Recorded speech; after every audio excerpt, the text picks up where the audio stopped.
રામ સદદેવીદાસ જય મા અમર જય શ્રી કૃષ્ણ। ચલો આજે ખરેડી ગામથી બધા બહેનો છે એ સ્વર્ગવાસી ગોપાલભાઈ સખિયાની પુણ્યતિથિ નિમિત્તે મા અમરધામ આંગણે પધાર્યા છે। હૃદયથી આપ સૌનું હાર્દિક સ્વાગત છે। સાથે સાથે સ્વર્ગવાસી ગોપાલભાઈની પુણ્યતિથિ નિમિત્તે બધા જ પરિવારના સભ્યો તરફથી મા અમરધામ આંગણે બિરાજમાન બધા જ પ્રભુજીઓ માટે સરસ મજાની ભોજન પ્રસાદી છે એ બધા બહેનો પોતાની હાથે બનાવે છે।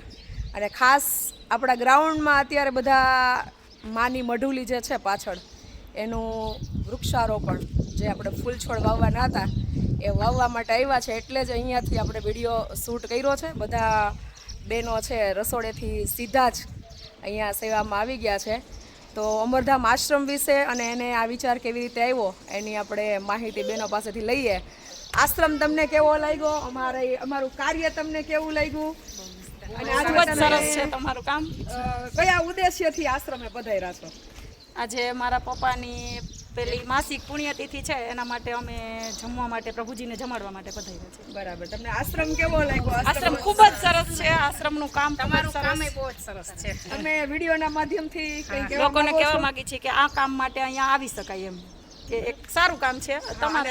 નાના નાના ભી બાકાજીકી છે ફોલોઅર્સ આપણા, એ બાકાજીકીને આપણે પૂછીએ કે તને અહીંયા કેવું લાગ્યું? ખૂબ જ સરસ। બાકાજીકી પણ દાંત કાઢવામાંથી નવરી નથી થતી।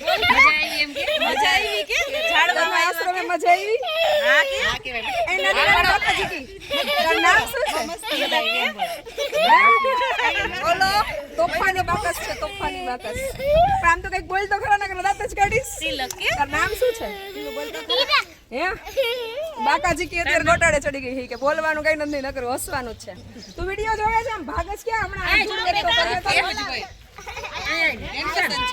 ચલો, બધાનો ફરીથી ખૂબ ખૂબ આભાર।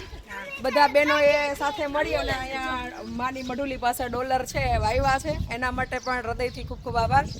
કેમ કે અમરધામ આશ્રમે આવીને યથાયોગ્ય તમારા હાથે જે કંઈ પણ સેવા થાય એ ઉદ્દેશ્ય સાથે જ તમે આશ્રમે આવ્યા હોય તો દરેકને નમ્ર અપીલ કે જ્યારે તમે કોઈ પણ આશ્રમની મુલાકાત લ્યો છો ત્યારે તમારા હાથે જે થાય એ તમે કરો। કેમ કે વિડીયોમાં તો એવું કહેતા હોઈએ કે આશ્રમે જવાનો મોકો ક્યારે મળશે, પણ મળે છે તો એનો પૂરેપૂરો તમે લાભ લ્યો।